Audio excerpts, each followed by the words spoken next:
Hi beautiful people, welcome back to my YouTube channel. This is me guys, Sweet Sanu and you are watching Sun Non-Stop. तो guys, again I'm back with another amazing video. आज की जो हमारी video है breaking, Rahul demands Adani arrest. Rahul Gandhi ji की बात हो रही है कि वो जो है गौतम अडानी को कह रहे भाई इसको अरेस्ट करो। और क्या ही आजकल इंडिया के अंदर बहुत ज्यादा ब्रेकिंग न्यूज आज की ही है, तो फेस टू फेस के चैनल से ही मैंने वीडियो लिया। गौतम अडानी ने यार एक और नई न्यूज है कि उन्होंने जो है वो मुकेश अंबानी को भी पीछे छोड़ दिया और उनकी नेटवर्थ ज्यादा हो गया।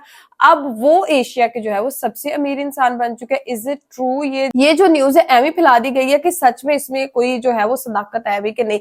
जरूर बताइएगा, लाइक करना है, सब्सक्राइब करना है, दोस्तों के साथ यार वीडियो को शेयर करना तुम लोगों ने बिल्कुल नहीं भूलना। तो let's jump into the video guys. और डायरेक्ट उन्होंने वारंट निकाला है। ये वारंट टेक्निकली अरेस्ट वारंट नहीं है।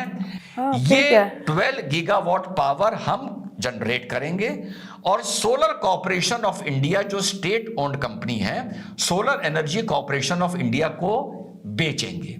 ये आर्गुमेंट अमित मालविया जी का बतौर अधिवक्ता बता दूं बिल्कुल गलत है। अगर अडानी मोदी जी के आदमी होते तो यार बीजेपी की गवर्नमेंट तो कितने स्टेट में है।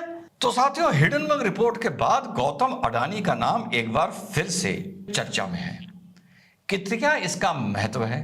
क्या धरातल पर इसमें क्या वजन है?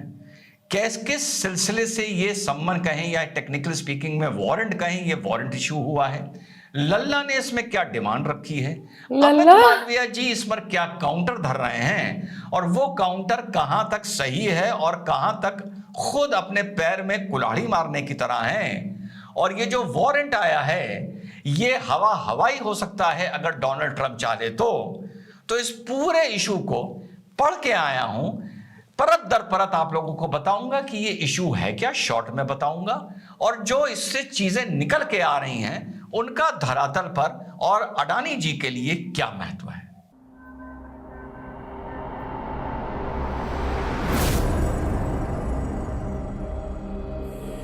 हेलो, नमस्कार, सत श्री अकाल, अस्सलाम वालेकुम। कैसे हैं जनाब? तो साहब, US attorney office eastern district of New York से एक वारंट इशू होता है गौतम अडानी के लिए और उसके बाद सागर अडानी के लिए, विनीत जैन के लिए, रंजीत गुप्ता के लिए, अच्छा, काफी लोग, औजर पावर से जुड़े लोगों के लिए। कोई भी कोर्ट छोटा नहीं होता, पहले तो ये बात मान लीजिए। US attorney office eastern district New York भी एक कोर्ट है और हमेशा एक मुकदमे का, वो हिंदुस्तान में हो या बाहर हो, एक ज्यूरिडिक्शन बनता है या बनाया जाता है। तो जहां से भी ये सिलसिला शुरू हुआ, ये jurisdiction US attorneys office eastern district of New York से ये बना है। और इसी तरह से पूरी दुनिया में चले, चाहे भारत हो, किसी छोटे कोर्ट से एक जुरिडिक्शन बनता है जो बाद में जाके बहुत बड़ा मुद्दा हो जाता है, जो धीरे धीरे सुप्रीम कोर्ट तक पहुंचता है।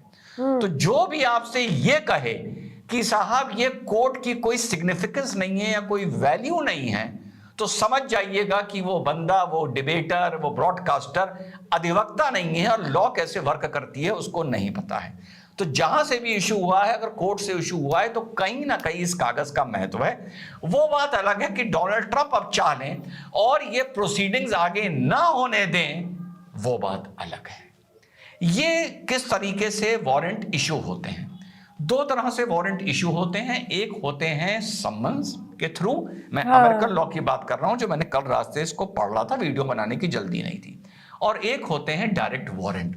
सम्मन उसके लिए इशू होता है जहां पर उम्मीद होती है कि वो आदमी ज्यूरी को इन्फ्लुएंस नहीं करेगा और हमारे बुलाने पर आ जाएगा अपना साइड ऑफ द स्टोरी, अपना पक्ष रखने के लिए, जिसको लैटिन मैक्सिम में ऑडी अल्ट्रम पार्टम क्या कहा गया है कि hear the other side, this is the pillar stone of the corner stone of natural justice, ऑडी अल्ट्रम पार्टम।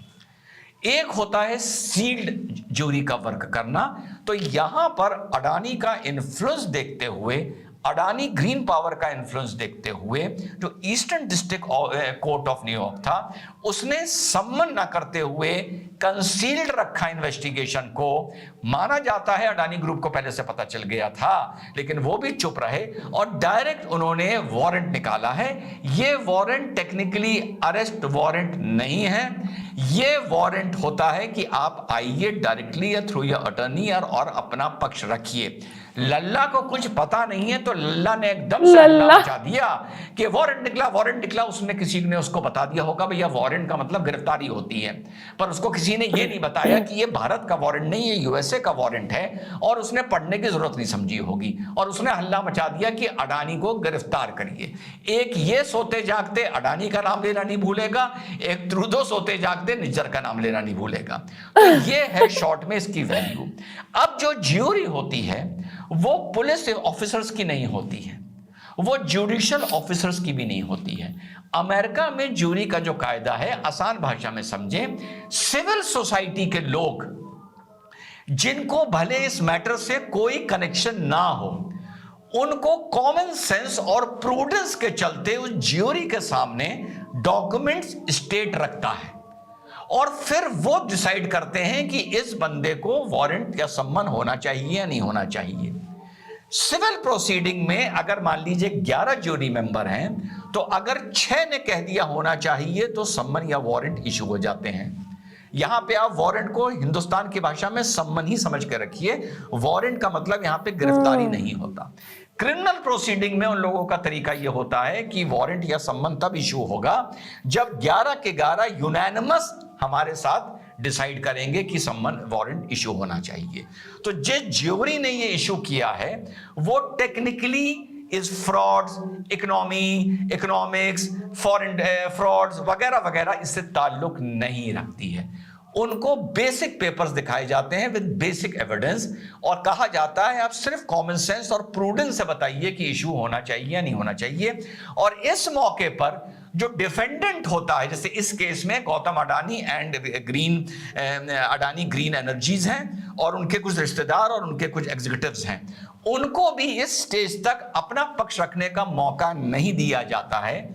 वारंट के बाद दिया जाएगा अगर वो चाहें, या अगर यूएस गवर्नमेंट ये कहती है कि इस सम्मन या वारंट को आगे आप प्रोसीड करिए, चाहे तो वो इसको सैंक्शन ना दे और इसको रोक दे। तो और अगर यूएस गवर्नमेंट नहीं रोकती है तो अडानी जी के लिए यह प्रॉब्लम आगे बढ़ सकती है। दोनों तरीके से आप लोगों को मैंने बता दिया कि किस तरीके से यह वारंट इशू होता है। अब धरातल पर इसका इंडिया में असर हुआ। अडानी ग्रीन के 18.16% शेयर गिरे, अडानी एनर्जी के 20% शेयर गिरे, अडानी एंटरप्राइजेस के 10% शेयर गिरे, अडानी पावर के 13 गिरे, अडानी पोर्ट के 10% गिरे। कुल मिला के $35 बिलियन का नोशनल लॉस जो शेयर गिरने से होता है, जो बाद में रिकवर हो जाता है, वो हुआ है। अब यही तो मैं कब से जान रहा हूं। आरोप यह है कि अडानी ग्रीन एनर्जी ने यूएस इशूअर के साथ मिलकर वहां पर यह बताया कि हमको 12 गीगावाट पावर देने का कॉन्ट्रैक्ट मिल रहा है। ये 12 गीगावाट पावर हम जनरेट करेंगे और सोलर कॉर्पोरेशन ऑफ इंडिया जो स्टेट ओन्ड कंपनी है, solar energy corporation of India को बेचेंगे, आउटसोर्स करेंगे। अब solar energy corporation of India उसको एसईसीआई अलग अलग स्टेट से कॉन्ट्रैक्ट करेगी और उनको इस पावर को बेचेगी, और इसके लिए हमें इतने इतने पैसों की जरूरत है, और इसके through America say about $3 billion वहां के इन्वेस्टर्स से जनरेट किया गया है।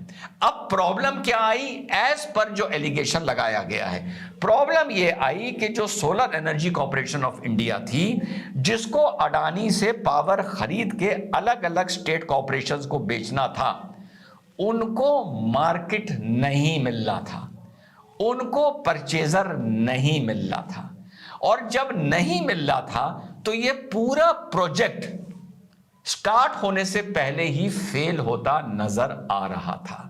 जब फेल होता नजर आ रहा था तब अडानी एंड कंपनी पिक्चर में आती है। वो स्टेट एसईसीआई से कहती है कि अब हम आपको कस्टमर इसका स्टेट कस्टमर का लाके देंगे। आंध्रा है, तमिलनाडु है, उड़ीसा है और छत्तीसगढ़ है, ठीक। और मेन इसका जो चीज सामने आ रही है, जहां पर मैक्सिमम ब्राइब देने की कोशिश करने का आरोप है, 2029 करोड़ की बात हो रही है। तो ये 4 स्टेट उसमें आते हैं जहां पर अडानी की टीम ने लॉबिंग करी, लाइजनिंग करी कि हम आपको इतने इतने बेनिफिट्स, फिर से सुन लीजिए, over a period of 20 years they सकते हैं। और अमेरिका में यह बताया गया कि अमेरिकन इन्वेस्टर्स को कि टैक्स देने के बाद over a period of 20 years हमें बिलियन एंड बिलियन डॉलर्स, इसमें हमारे $2 बिलियन तक कंपनी को टैक्स देने के बाद मुनाफा होगा, जिससे आपकी जो बॉन्ड इन्वेस्टमेंट है शेयर्स का या बॉन्ड वैल्यू है वो बढ़ेगी। तो this is the whole allegation जो अडानी पर, गौतम अडानी की इस कंपनी पर लगा है। अब जो अमित मालविया जी बात कर रहे हैं कि साहब ये तो जितने भी स्टेट हैं between a period of 2021 to 2024 का ये आरोप है, ये तो ऑपोजिशन के स्टेट्स हैं, इससे हमारा क्या मतलब।